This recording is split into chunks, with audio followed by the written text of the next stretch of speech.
C'est désormais officiel, Ferrari aura le line-up le plus jeune de son histoire depuis 50 ans avec à l'époque Chris Amon et Jackie Ickx. Voilà donc plus de 10 ans que Ferrari n'a pas gagné et tous les moyens que l'écurie italienne a mis n'ont pas suffi. Il était peut-être temps de tenter un pari.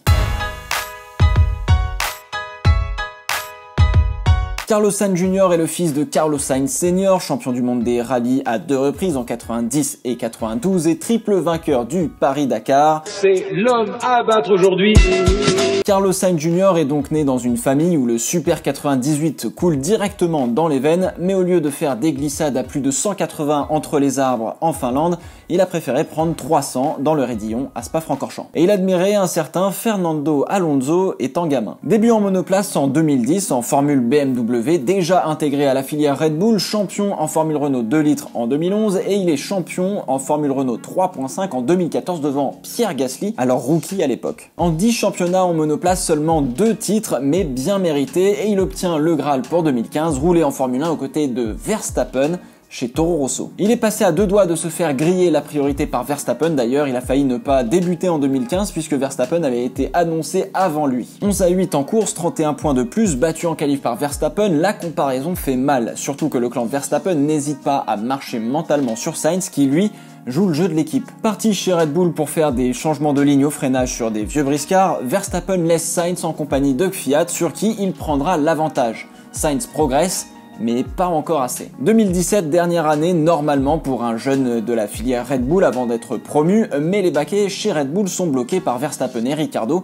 Sainz continue de progresser, mais fait toujours des bourdes affreuses qui sont, selon lui, pas de sa faute. Il faut trouver une solution ailleurs, et c'est Renault qui va lui offrir un volant pour la fin de 2017 et l'année 2018. Faut dire que Palmer a fini de faire des tours de manège, et effectivement il faudrait un jeune qui promette, et Sainz est parfait. Enfin, Sainz se libère de la pression de Red Bull et d'Helmut Marko et peut montrer ce qu'il vaut face à un expérimenté Nico Hülkenberg qui n'a qu'une seule saison chez Renault. Bon, petite déculottée, même avec 7 abandons contre 2, Sainz finit derrière Hülkenberg, mais le line-up a un potentiel. Sauf que non. Renault décide d'aller chercher Ricciardo et Sainz se retrouve une fois de plus à la rue. Bah oui, il va pas aller chez Red Bull affronter Verstappen qui a l'équipe quasiment acquise à sa cause. Il signe alors chez McLaren qui se sépare de Van Dorn, dernier vestige de l'ère Ron Dennis, et son idole Alonso prend sa retraite. Le projet est intéressant, construit presque autour de lui et il arrive en quasi leader d'équipe avec Norris à ses côtés. En plus, il signe pour la première fois un contrat de plusieurs années, ça y est, il est là pour durer. Bonne pioche puisqu'il réalise sa meilleure saison, à coup de smooth operation, meilleur des autres avec un podium au Brésil sur tapis vert, un bon last to third, des familles dans une course un peu folle, le voilà dans le club fermé des pilotes qui sont montés sur un podium en Formule 1. On pouvait s'attendre à ce que ça reste en l'état chez McLaren, le duo fonctionne bien, l'équipe progresse, le moteur Mercedes arrive, bref, tous les voyants sont au vert, et finalement, retournement de situation. Ferrari admire Sainz depuis un petit bout de temps et c'en est d'autant plus surprenant que l'on est habitué généralement à savoir à peu près qui comblera un baquet chez Ferrari si jamais un des deux devait se libérer. Vettel qui remplace Alonso, c'était sûr que ça allait arriver tôt ou tard. Alonso chez Ferrari en 2010, c'était sûr que tôt ou tard ça allait arriver. Mais pour une fois, pas de champion du monde ou de grande future star de la discipline disponible sur le marché. Parce que oui, la future star et futur champion du monde, ils l'ont déjà. Charles Leclerc. Et donc cela élimine a fortiori Daniel Ricciardo, un peu dindon de la farce qui espérait se baquer en faisant une transition chez Renault.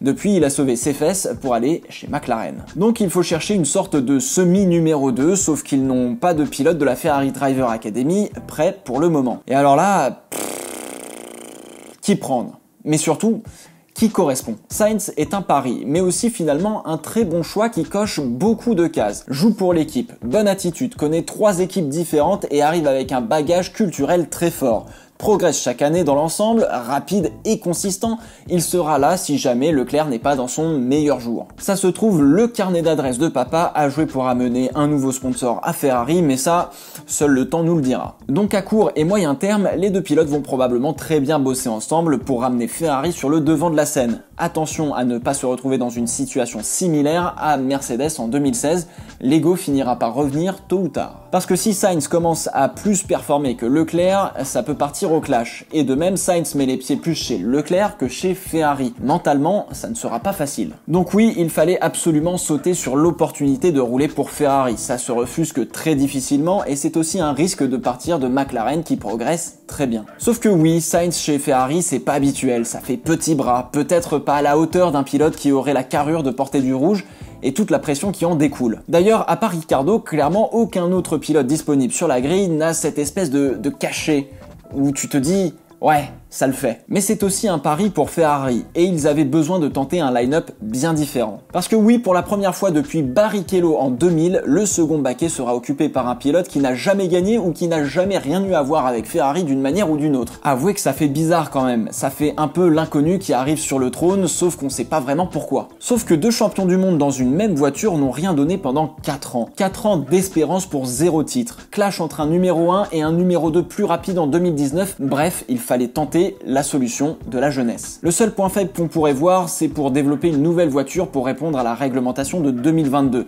Faire un pari avec des jeunes, oui, mais il va y avoir du boulot. Dans tous les cas, Carlos Sainz vient de faire le hold-up. Mal aimé de Red Bull, sorti par Renault, presque personne ne voulait de lui, sauf McLaren quand même, qui pensait avoir un peu de stabilité pour progresser. Finalement, il se retrouve chez Ferrari. Carlos Sainz vient de faire exactement le même parcours que Fernando Alonso, espérons que pour lui, ça passe un petit peu mieux. La dynamique promet d'être intéressante et je suis très curieux de voir ce que cela va donner. Verstappen se retrouve avec un Leclerc qui aura un allié sur le devant de la grille qui lui n'hésitera probablement pas une seule seconde pour le bien de l'équipe Ferrari. Hâte de le voir mettre un coup de roue à Verstappen en souvenir du bon vieux temps. Réponse en 2021 et 2022.